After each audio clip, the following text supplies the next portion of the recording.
Ya, pertama sekali yang harus kita siapkan adalah daun ini. Kita sebaiknya merebus terlebih dahulu sebelum kita racik atau sebelum kita campur dengan bahan lain. Dan untuk bahan yang kedua, kita menyiapkan bahan seperti ini. Nah, untuk kemudian kita campurkan juga dengan bahan pertama tadi. Kemudian kita campur dengan bahan yang ketiga. Untuk bahan yang ketiga, kami yakin kalian semua pasti bisa untuk mendapatkannya, karena bahan ini juga secara umum pasti digunakan untuk para peternak ayam maupun unggas lainnya. Halo, assalamualaikum warahmatullahi wabarakatuh. Jumpa kembali di channel Jadi Sultan TV.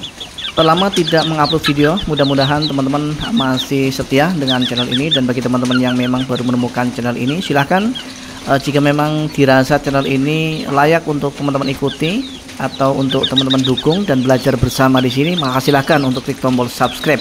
Kemudian lengkapi dengan klik tombol like serta komennya, lalu sempurnakan dengan klik tombol lonceng notifikasinya. Baik teman-teman, kali ini kita akan membahas mengenai racikan pakan yang paling sederhana untuk pakan ternak ayam kampung kita. Khususnya adalah untuk kita peternak skala rumahan yang kapasitasnya tidak terlalu banyak. Jadi kenapa kita harus mereview ini? Karena ini merupakan cara yang paling sederhana menurut kami, karena bahan-bahan yang kita gunakan di sini adalah bahan-bahan yang bisa kita dapat dengan gratis. Walaupun tidak gratis, ada salah satu bahan yang memang harus dibeli, tetapi dengan harga yang sangat murah. Untuk bahan yang pertama, kita akan gunakan dari jenis dedaunan, yaitu dari jenis daun singkong. Nah, tetapi untuk menyempurnakan atau untuk mendapatkan hasil yang sempurna, maka kita harus merebusnya daun singkong ini terlebih dahulu sebelum kita campur dengan bahan lain. Kenapa kita harus menggunakan daun singkong? Karena daun singkong selain mudah sekali untuk kita dapat, daun singkong juga kita dapat dengan gratis, dan nutrisi yang terkandung di dalamnya sangat luar biasa lengkap, sangat bagus untuk pertumbuhan dan produktivitas ayam-ayam kita. Selanjutnya untuk yang kedua adalah dari jenis nasi sisa.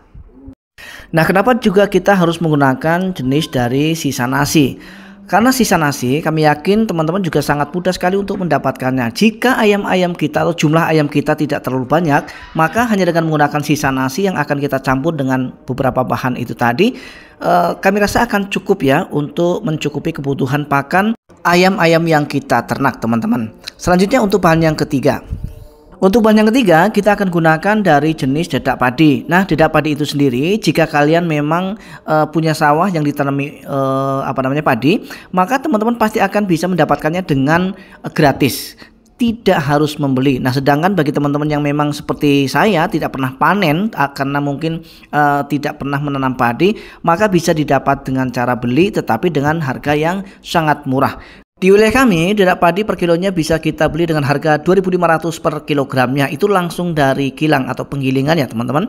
Untuk selanjutnya, bagaimana cara pemberian pakannya jika kita menggunakan racikan pakan seperti ini? Cukup mudah teman-teman. Jadi ketiga bahan ini cukup dicampur. Kalau untuk daun ubinya, maka silakan untuk dicincang-cincang terlebih dahulu supaya lembut agar bisa dikonsumsi dengan mudah oleh ayam-ayam kita. Jadi cukup berikan pakan 2 kali dalam satu hari ya teman-teman, pagi dan sore hari. Insya Allah pertumbuhan dan perkembangan daripada ayam-ayam yang kita rawat itu sangat luar biasa bagus. Mengingat bahwa di situ ada unsur yang namanya daun ubi atau daun singkong, nutrisinya sangat bagus. Ditambah lagi dengan sisa nasi. Sebagaimana teman-teman ketahui bahwa yang namanya nasi, maka nutrisinya sangat lengkap, baik untuk kita maupun untuk hewan ternak kita. Tidak hanya untuk ayam ya teman-teman, bahkan untuk unggas lainnya pun sangat bagus sekali untuk kita berikan. Nah, kemudian berapa kali dalam satu hari idealnya kita berikan pakan seperti ini? Cukup 2 kali dalam satu hari teman-teman, yaitu jam yang paling tepat adalah di jam 7 ya, jam 7 pagi, dan kemudian sore di jam 5. Nah, jadi biasakan teman-teman itu memberikan pakan di jam-jam seperti itu, jam 7 pagi dan jam 5 sore. Itu sangat bagus untuk pertumbuhan ayam. Nah, tetapi saran kami silahkan konsisten. Artinya konsisten itu senantiasa ya teman-teman. Contoh, besok hari kita berikan di jam 7 dan jam 5 sore. Nah, kemudian besoknya lagi kita juga harus memberikan pakannya di jam yang sama.